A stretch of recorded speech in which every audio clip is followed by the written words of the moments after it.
Yo, what's up everybody? My name is Casey James and today I'm going to be talking about the KSI versus Logan Paul fight that happened this weekend. And what a fight it was. Two amazing YouTubers battling it out in the ring with an amazing undercard of professional boxers. You had Billy Joe Saunders, you had Devin Haney.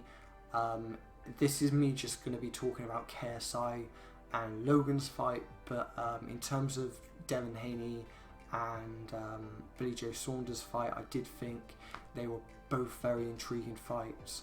And you could definitely see the difference between professional boxing and YouTube boxing, because I still think, being a fan of YouTube boxing and JJ, and being a fan of professional boxing, I don't think this is at a professional standard, but the way they conducted themselves and they worked for it, they did it as professionals. They really did work hard like they were professional boxers, and credit to them.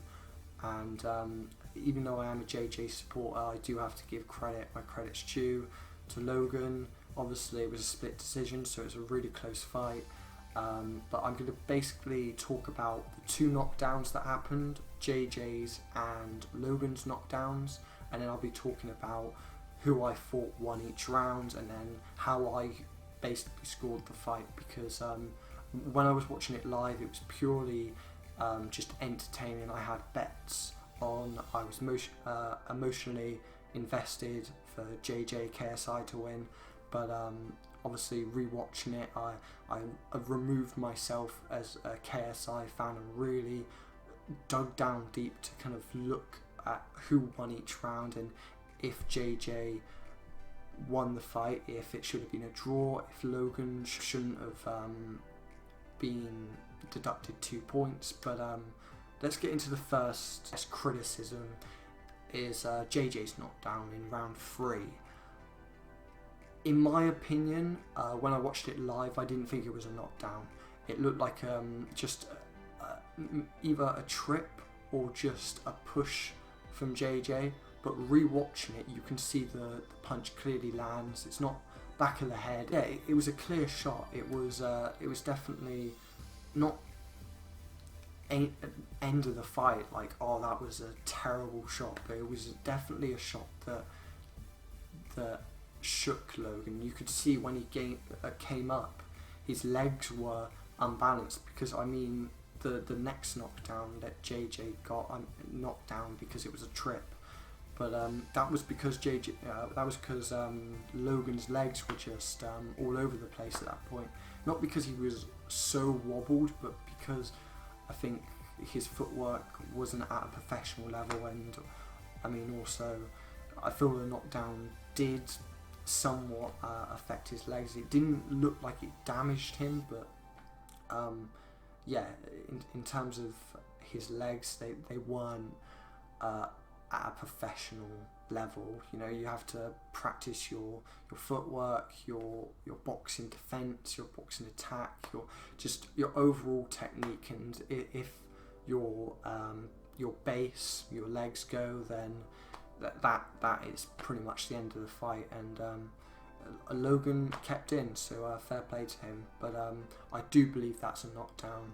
And if you're gonna give Logan a knockdown, because a lot of people were saying in the 4th round, when JJ essentially got that 2-point lead, and when Logan was deducted 2 points, that was the main reason he won. Technically, if Logan did get just a warning, then yes, Logan would have won, but Logan would have only won by a point. And I do believe, rewatching that the ref did call it right. I do believe that was a 2-point deduction. 1 point for back of the head, the other point for punching him when he was down. Yes, you could say it was his first professional fight, but punching someone when he's down, you should know better than that, and that should at least been a point deduction. Some people even saying it should have been a disqualification. I don't think I would go that far to say it was a disqualification. and it definitely wouldn't have been a disqualification. I mean, we saw the fight just before with Batista and Kita. I don't know their last names, but they had a disqualification ending. And you know, if this fight was to end in disqualification, both the YouTube community and hardcore boxing community would have just shit all over it. And I think they should have definitely let the fight continue. I think people who say, oh, JJ after the knockdown was taking a lot of time, he was given 5 minutes to you know, rest, because what dropped him was an illegal shot. Even with the uppercut was the best shot of the fight. I would give Logan that, but the second uppercut that actually got JJ to fall down, Logan was grabbing his head and then did the uppercut, and then after that punched him in the back of the head, or maybe pushed him at the back of the head, I'm not sure, but then he did punch him when he was on the floor. And to tell me and for Logan to say he's going to go to the boxing committee and claim that shouldn't have happened, of course it should have happened. Of course it should have happened. And I don't think him going to the boxing committee is going to change that. So in my opinion, I do believe Logan's knockdown with the uppercut, if he followed that up with a left hook, that would have been a great combination, and that would have dropped JJ, but he was just very inexperienced with that. That round was still marked a 10-8 round, so if you do work out the maths, that round is really an 8-8 round, because Logan got the 10 points, JJ got the 8 points, but obviously then the 2-point deduction made that an 8-8 round. So that was really a draw for that round. So for JJ or Logan to win, all they had to do was win 3 rounds. And in my opinion, round 1 went to Logan. It was a simple 10-9 round. Round 2 was still a very close round, but I would edge that to JJ. That's a 10-9 round, so at that point they were drawing. 3rd round, as I said, with the knockdown, which I do believe it was a fair knockdown, that would give JJ a 10-8. Then the 4th round, I would give that an 8-8, or it would be a 10-8, and then the 2 deduction of points would come after the whole fight, just because they have to, you know, at that point they didn't know if, you know, it could have been a knockout. Still, there was still 2 rounds or 2.5 rounds, and 5th round I give it to Logan. I think JJ didn't necessarily take that round off.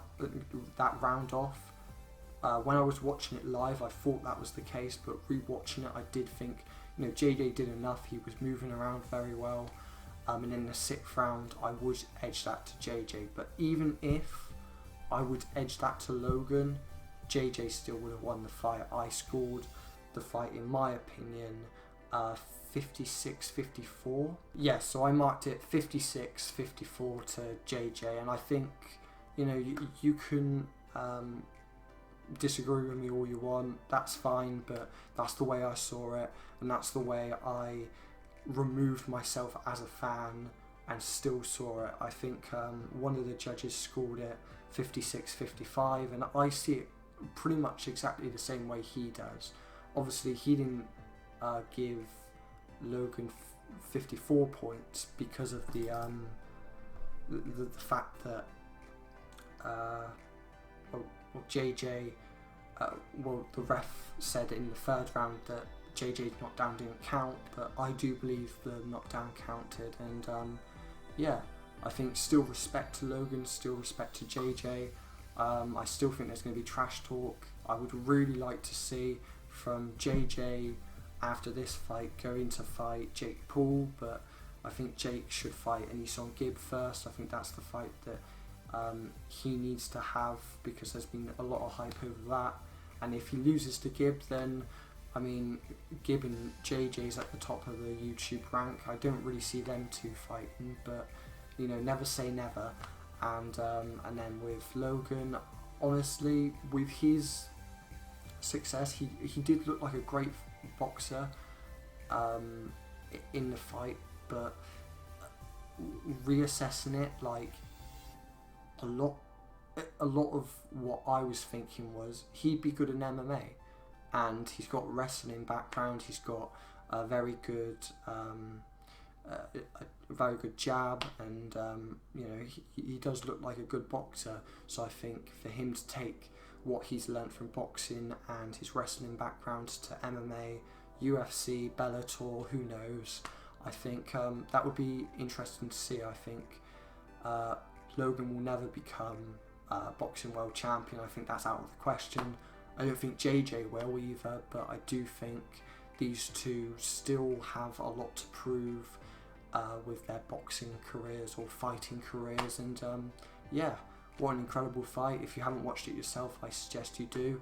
And when JJ won, man, it was so emotional. Like, when Michael Buffer was announcing the winner, he said the first judge scored it in favour of Logan, the next judge scored it in favour of JJ. So it kind of made you felt like, geez, either Logan could win or maybe it's going to be another draw.